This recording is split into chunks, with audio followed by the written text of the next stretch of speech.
So, how do we move from there? Normally, I'm the person that suggests things that people might speak to. But when we were putting this together, thinking better together, Professor Mani Ramaswamy came to me with a suggestion and said, we were trying to work out, we can talk about arts and science and you just end up in this bipolarized conversation. So can we talk about senses? Can we talk about senses to systems? And Mani suggested, why don't we start by talking about the nose? Why don't we talk about starting to think about olfactory systems?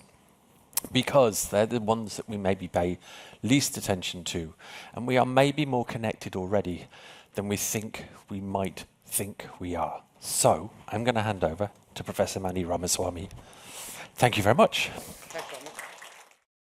So Dominic told me that the theme of this version of Creative Brain Week was thinking better. So I find, as a neuroscientist who thinks at a fairly fundamental level, I found the word thinking to be somewhat complicated. And so it seems better for me to define it as improving any or all aspects of cognition. And cognition itself is a reasonably complicated word. So let's give you the example that happens to me periodically as I walk to the Lewis.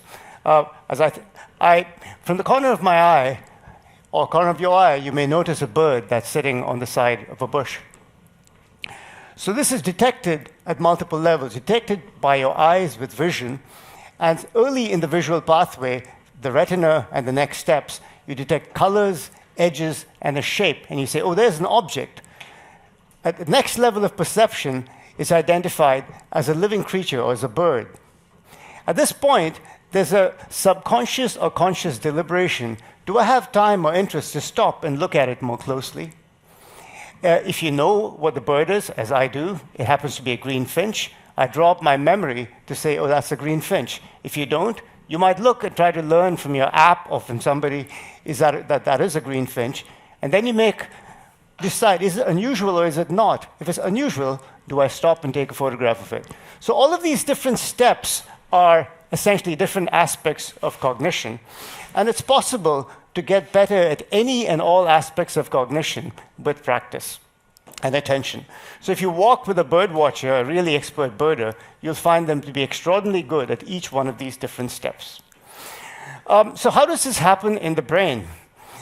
Classic work by someone named Mike Merznick looked at how cognition can be improved and showed that brain regions can expand along with cognitive improvement. In this case, he worked with an owl monkey, and those are the digits of an owl monkey that you see. So the black spot corresponds to a digit that he trained the animal to get better at discriminating touches. And the white circle is a different digit in an untrained animal, which wasn't trained. So before training, the red corresponds to the black spot, to the black digit, and the purple corresponds to the clear digit, to the other digit. But after training, the region of the brain that's involved in the spatial discrimination for the black spot expands in the brain. Similar experiments were done by Eleanor Maguire, the late Eleanor Maguire, an Irish neuroscientist working with taxi drivers in London who had learned before GPS all of the very complicated roads in London. The hippocampus is a part of the brain that's involved in many things, including spatial memory. And the posterior hippocampus is shown in this section here. And she found that experienced cabbies had expanded posterior hippocampus. And so the same principle that can apply to multiple brain regions and multiple tasks. What was clear from these studies also is there's a key role for attention. Simply stimulating that part of the digits of the monkey was not enough. The monkey had to be trained to do so successfully by rewarding it every time the discrimination was positive and no reward if it missed it. So it had to pay attention. And similarly, if you were a passenger in the cab that was being driven around, you'd never learn the routes. You actually had to pay attention to the routes in order to learn them. So the next question is, how do these external inputs, such as space or such as touch, engage deeper brain regions? And this is probably the best understood for olfaction, perhaps even more so than vision. So there's the nose. And what one detects odors through cells in the olfactory epithelium in your nose, which is much like you detect them from the retina for vision. And what you see in the olfactory epithelium are multiple kinds of odorant receptor and sensory neurons. Just like cone cells detect blue, green, and red in your eye, there are about 400 types of odorant receptors. Each one of them detects a different spectrum of chemicals. So if you were to smell a banana, one subset of neurons that's shown here in red would be activated, and that combination would encode the smell of a banana. If it's an overripe banana, some of the same cells would be activated, but some others would be activated, and that would be a slightly related but different sense. This now would, so the overall organization, you have sensory neurons in the nose that connect to secondary neurons in the olfactory bulb, and they can now connect to the next level, which is tertiary neurons. So in the olfactory amygdala, there are neurons which encode emotion. So for instance, a banana neurons would connect hardwired to the region of amygdala that says yum. Overripe ones, if you don't like overripe bananas, would connect to the ones that say yuck.